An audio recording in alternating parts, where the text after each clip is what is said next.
भगवते वासुदेवाय नारायणं नमस्कृत्य नरं चैव नरोत्तमं देवीं सरस्वतीं व्यासं ततो जयमुदीरयेत् नष्टप्रायेषु भद्रेषु नित्यं भागवत सेवया भगवति उत्तमं श्लोके भक्तिर्भवति नैष्टिकी.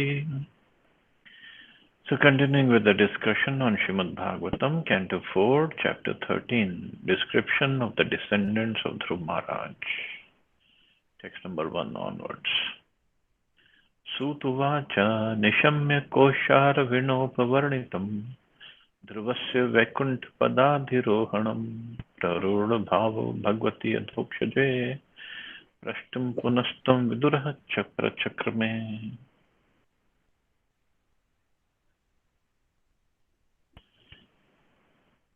Sud Goswami, continuing to speak to all the rishis headed by Shaunak, said, after hearing Maitreya Rishi describe Dhruv Maharaj's ascent to Lord Vishnu's abode, Vidura became very much enlightened in devotional emotion, and he inquired from Maitreya as follows.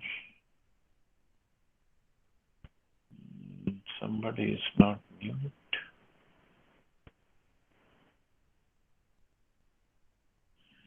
As evidence in the topics between Vidura and Maitreya, the activities of the Supreme Personality of Godhead and the devotees are so fascinating that neither the devotee who is describing them nor the devotee who is hearing is at all fatigued by the inquiries and answers. Transcendental subject matter is so nice that no one becomes tired of hearing or speaking. Others who are not devotees may think, how can people devote so much time simply to talks of God? But devotees are never satisfied or satiated in hearing and speaking about the Supreme Personality of Godhead or about His devotees. The more they hear and talk, the more they become enthusiastic to hear. The chanting of the Hare Krishna Mahamantra is simply the repetition of 3 words, Hare Krishna and Rama, but still devotees can go on chanting this Hare Krishna mantra 24 hours a day without feeling fatigued. So this is the beauty of Krishna Katha, Krishna Nam, that nobody gets tired or fatigued. If the real pleasure is in there, all we have to do is make ourselves receptive to that pleasure. And that it is like Rupa Goswami has explained in Nectar of Instruction, that we all have the disease of jaundice. Jaundice means the ignorance. Just like if somebody is suffering from jaundice, then if you feed him something sweet, he'll find it very bitter. There's nothing wrong with the sweet or the sweetness. It's just something wrong with the person who's suffering from jaundice. So what's the remedy for jaundice? You keep on feeding the person the sweet things, whether sugarcane juice or something sweet. Slowly, his disease will go away and he'll start relishing the taste of sweetness. So similarly, we have the disease of ignorance of our position, ignorance of Krishna's position, ignorance of the Krishna Katha, the sweetness of Krishna Katha. But what is the remedy? Remedy is to keep on hearing Krishna Katha, keep on chanting Krishna Nam. And about chanting, we all have had experience. Nirjala Ekadashi or this year Janmashtami as well. And in fact, another most important day for Gaudiya Vaishnavas is coming up, which is Radha Ashtami on 25th. It is said, if you chant the names of Krishna, Radharani gets attracted to that person. And if he once chant the name of Radha, if you just say Ra, Mahanidhi Maharaj explains it very nicely. He's such a great devotee. He said, just say Ra. And Krishna, you get the attention of Krishna. And by the time you finish Dha, Krishna is really running towards you and he has achieved you. He has reached you and with his blessings. That's how powerful the name Radha is. So Radha or Hare is the same thing. By Hare we are addressing Srimati Radharani. So her appearance day is also coming up on 25th. So again, since we cannot go to the temple, so we should go inside, take the blessings of Radharani, take the blessings of Krishna. Again, we'll do some japathon and chant more names. So the point is, like Prabhupada is saying, if somebody chants 24 hours a day, he will not feel fatigued. Haridas Thakur used to chant every single day, 192 rounds.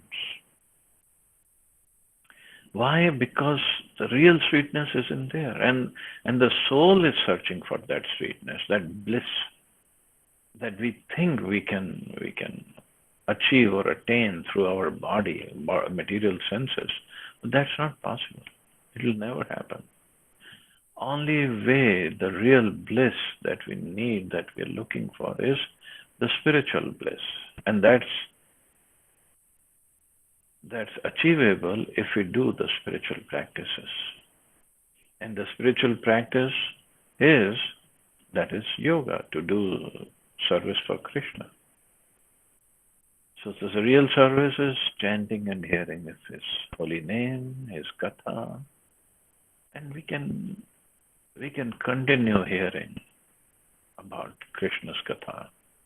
And this is what Vidurji is doing. He is one story after another. He will ask questions and then the new story will start.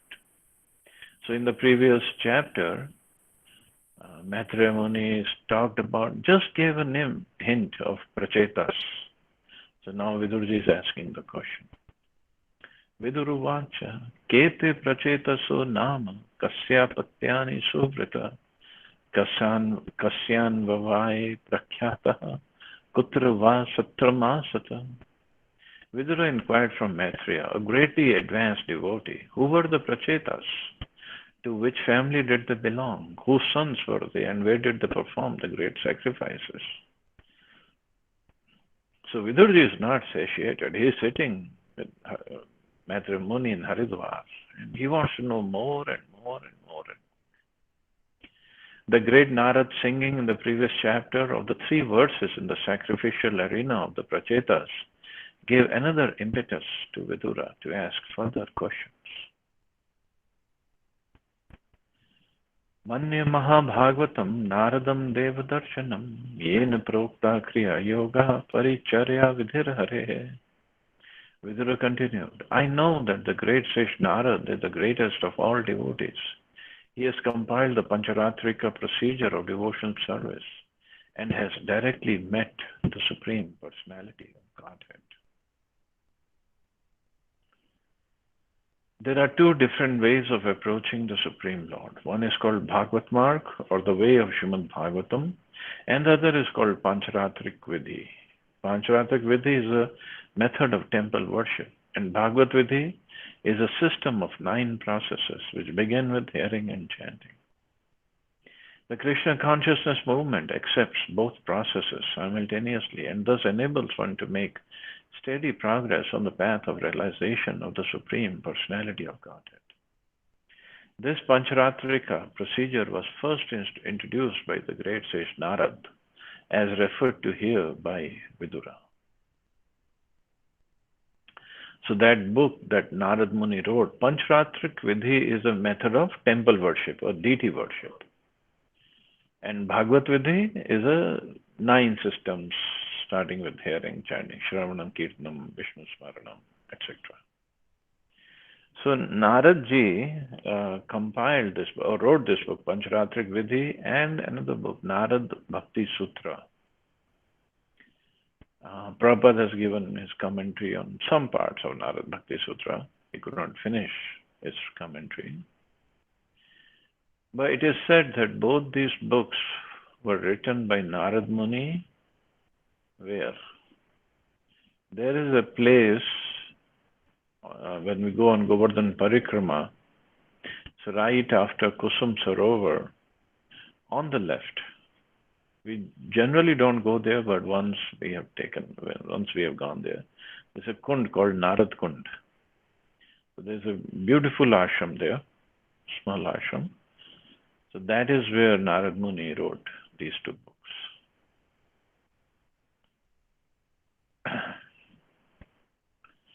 Swadharmashila Bharushar Bhagwan Yagya Purusha Ijyamano Bhaktimata Narad Dene Rita Kila. While all the prachetas were executing religious rituals and sacrificial ceremonies, and thus worshipping the Supreme Personality of Godhead for his satisfaction, the great sage Narad described the transcendental qualities of Dhruv Maharaj.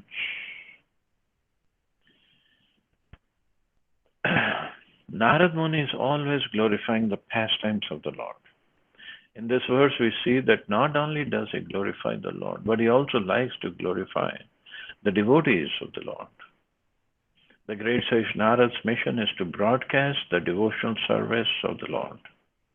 For this purpose, he has compiled the Narad Pancharatra, a directory of devotional service, so that devotees can always take information about how to execute devotional service, and thus engage 24 hours a day in performing sacrifices for the pleasure of the Supreme Personality of Godhead. So Narad Pancharatra, so that gives how to do devotion service, how to do deity worship. And he's always glorifying the Lord or the devotees of the Lord. So he's 24 hours a day, he's engaged in the service. So similarly, he's expecting all of us to do the same. As stated in the Bhagavad Gita, the Lord has created 4 orders of social life, namely Brahman, Kshatriya, Vaishya, and Shudra. In the Narad Pancharatra, it is very clearly described how each of the social orders can please the Supreme Lord. In Bhagavad Gita 18:45, it is stated, Sve Sve Karmani Abhirakta Samsiddhim Labhate Naraha. By executing one's prescribed duties, one can please the Supreme Lord. In the Srimad Bhagavatam also it is stated, Svanushthitasya dharmasya sansiddhar haritosham. The perfection of duty is to see that by discharging one's specific duties, one satisfies the Supreme Personality of Godhead. When the prachetas were performing sacrifices according to this direction, Narad Muni was satisfied to see these activities, and he also wanted to glorify Dhruv Maharaj in that sacrificial arena. So the idea was prachetas do both Bhagavad Marg and Pancharatric Marg. So that way they can really please the Supreme Personality of Godhead. But Krishna is very pleased when we glorify his devotees. He himself glorifies his devotees. So if somebody else is doing that also, he gets very, very pleased. Just like a father, if somebody is talking good things about him, he's happy. But if he comes and talks good things about his son, he'll be more happy. So similarly, the Supreme Lord. So Narad Muni was satisfied to see these activities, whatever prachetas were doing. Yastad devarshina tatra varnita bhagvat katha mayam shushrushve brahman karsane nachushtum arhasi. My dear Brahman, how did Narad Muni glorify the Supreme Personality of Godhead? And what pastimes were described in that meeting? I am very eager to hear of them. Kindly explain fully about that glorification of the Lord. Srimad Bhagavatam is a record of Bhagavad Katha, topics about the pastimes of the Lord. What Vidura was anxious to hear from Maitreya, we can also hear 5,000 years later, provided we are very eager. So I don't think any of us had even heard of prachetas. Who were prachetas? We only hear about main devotees. The prachetas, who were they? What were they doing? Why were they doing the sacrifice? Everything is explained here. Maitreya Vacha, Dhruvasya Chautkala Putra Pitari Prasthite Vanam Sarvabhauma Shriyam Nachad Adhirajasanam Pituhu. The great sage Maitreya replied, My dear Vidura, when Maharaj Dhruva departed for the forest, his son Utkal did not desire to accept the opulent throne of his father, which was meant for the ruler of all the lands of this planet. So as we studied earlier, Dhruv Maharaj had two sons, Utkal and another one from one wife, and from another wife he had another son. I'm forgetting the names, but they'll be mentioned here. So, but this son, Utkal, he did not accept, although he was the elder son, he did not accept the opulent throne of the father. Why? Sajanmanopashantatma nisanga samdarshana Dadarsha loke vitatam atmanam lokamatmani. From his very birth, Utkal was fully satisfied and unattached to the world. He was equipoised, for he could see everything resting in the Supersoul, and the Supersoul present in everyone's heart. The symptoms and characteristics of Utkal, the son of Maharaj Dhruva, are those of a Mahabhagat, as stated in Bhagavad Gita. Yo mam pashyati sarvatra sarvam cha mai pashyati. A highly advanced devotee sees the Supreme Personality of Godhead everywhere, and he also sees everything resting in the Supreme. It's also confirmed in Bhagavad Gita, Maya tadam idam sarvam jagat avyakta murtina. Lord Krishna is spread all over the universe in his impersonal feature. Everything is resting on him, but that does not mean that everything is he himself. A highly advanced Mahabhagavad devotee sees in this spirit. He sees the same Supersoul Paramatma existing within everyone's heart, regardless of discrimination based on the different material forms of the living entities. He sees everyone as part and parcel of the Supreme Personality of Godhead. The Mahabhagavat who experiences the Supreme Godhead's presence everywhere is never missing from the sight of the Supreme Lord. Nor is the Supreme Lord ever lost from his sight. This is possible only when one is advanced in the love of Godhead. So Utkal, he was a Mahabhagavat. He got this because son of Maharaj Dhruva, who himself was a self-realized soul. So he got this these traits or these symptoms from Dhruv Maharaj. He adopted it properly. So he was not at all interested in the kingdom. Just like Dhruv Maharaj, although in the beginning he did his tapasya to get that kingdom, but later on he was not attached. He ruled over for as long as he was required. While ruling also, he did so many sacrifices, so much of charity. And at the right time, he just left the kingdom and went to Badrikashram. So Utkal was also the same way. He just didn't care about the kingdom. Atmanam Brahm Nirvanam Pratyastam It Vigraham Avabodha Rasa Katnyam Anandam Anusantatam Avyavachinni Yogagni Dagda Karma Malashaya Swarupam Avrundhano Anatmano Anyam Tadakshata. By expansion of his knowledge of the Supreme Brahman, he had already attained liberation from the bondage of this body. This liberation is known as Nirvana. He was situated in transcendental bliss, and he continued always in that blissful existence, which expanded more and more. This was possible for him by continual practice of Bhakti Yoga, which is compared to fire because it burns away all dirty material things. He was always situated in his constitutional position of self-realization, and he could not see anything else but the Supreme Lord, and himself engaged in discharging devotion service. So he was just on the level of nirvana or liberation, or he was situated in transcendental bliss. So he was always performing bhakti yoga. So he could not see, he could not make any differences. Means as a king, one has to make the differences: who's criminal and who's not, who's pious and who's sinful, and you just have to deal with them differently, separately.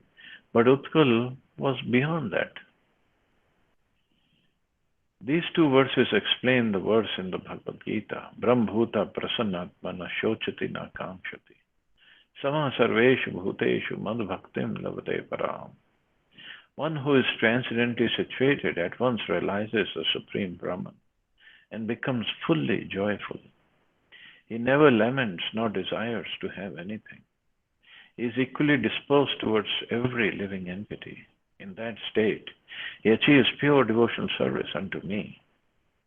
This is also explained by Lord Chaitanya in his Shikshashtaka in the beginning of the first verse. Cheto Darpana Marjanam, that verse. The Bhakti Yoga system is a topmost yoga system. And in this system, the chanting of the holy names of the Lord is a foremost performance of devotional service. By chanting the holy name, one can attain the perfection of nirvana, or liberation from material existence, and so increase one's blissful life of spiritual existence as described by Lord Chaitanya, Anandam Buddhi Vardhanam. When one is situated in that position, he no longer has any interest in material opulence or even a royal throne and sovereignty over the whole planet. This situation is called Viraktir Anyatracha. It is a result of devotional service. So when one is situated in this level of devotional service, whereas bliss is always increasing, Anand Ambudhi Vardhanam means Ambudhi means ocean. So he is already in the ocean of bliss, and which is always increasing. That is what devotion service do. And that too, which kind? Chanting of the holy names. Param Vijayate Shri Krishna Sankirtanam. So this is how powerful this devotion service is. And when one is situated in that position, he has no interest in either material opulence or even a royal throne or sovereignty over the whole planet. He just doesn't care anymore. The more one makes advancement in devotional service, the more one becomes detached from material opulence and material activity.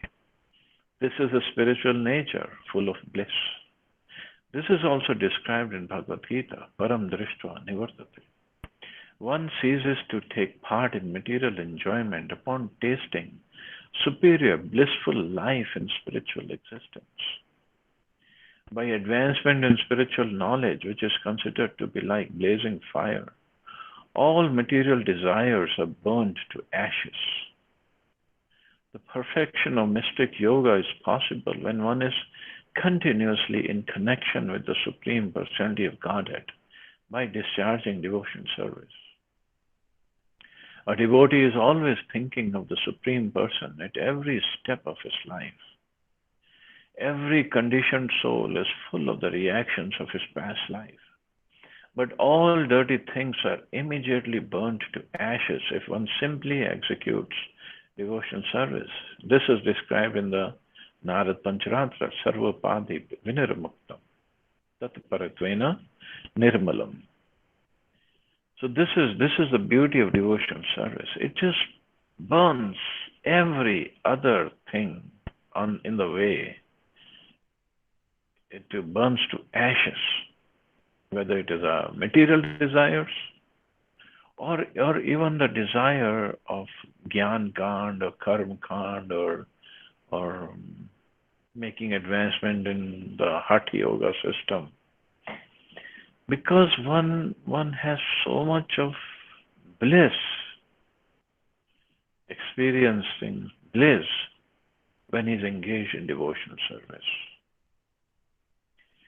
He doesn't want to even give a thought towards gyan, karma, or yoga or anything else. Only bhakti. And even in bhakti, whatever process he loves the most. Out of nine, one can be engaged in one process, two, three, or all nine. Depends. Every person is different. So he just satisfied because he is experiencing so much of bliss in that, and he doesn't want to give it up.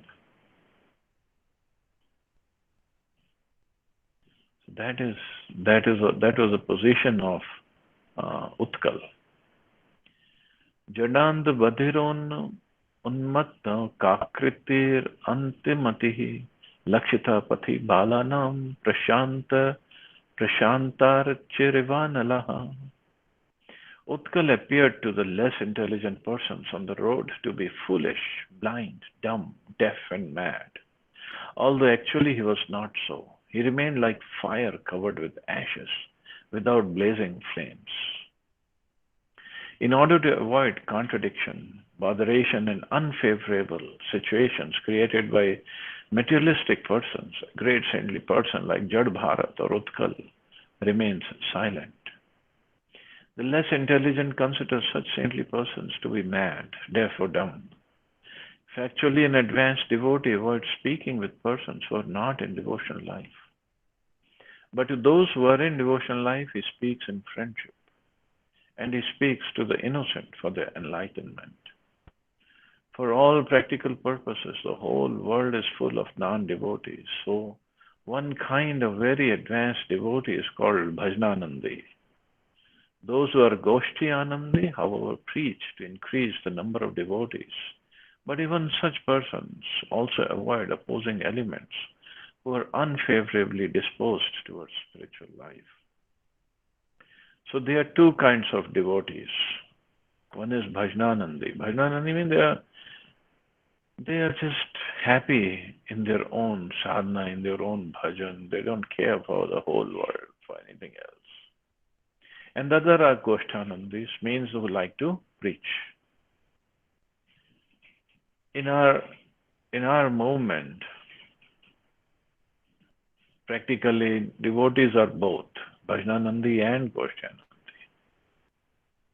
Means we do our personal sadhana, but at the same time we preach and we try to bring more people towards the lotus feet of Krishna, to the lotus feet of Srila Prabhupada.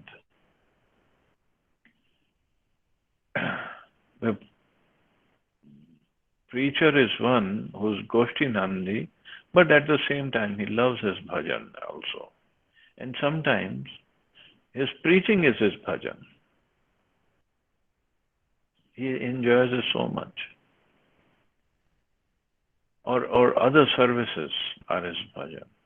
But at the same time we have to develop a taste for real chanting of the holy names, real bhajan or hearing of real Krishna Katha. So they both go hand in hand. But Utkal was more of a Bhajanandi. He was just inside. And just like Jad Bharat. So Jad Bharat, we'll study about him, Bharat Maharaj, later on, later cantos. But this was the position of Utkal. So he would just roam around, and everybody would think, oh, he's just a dumb or deaf or mad person, foolish, blind. So they would just leave him alone, won't bother him. Although he was son of Maharaj Dhruv himself. Anyway, we'll stop here. See anybody has any questions or comments.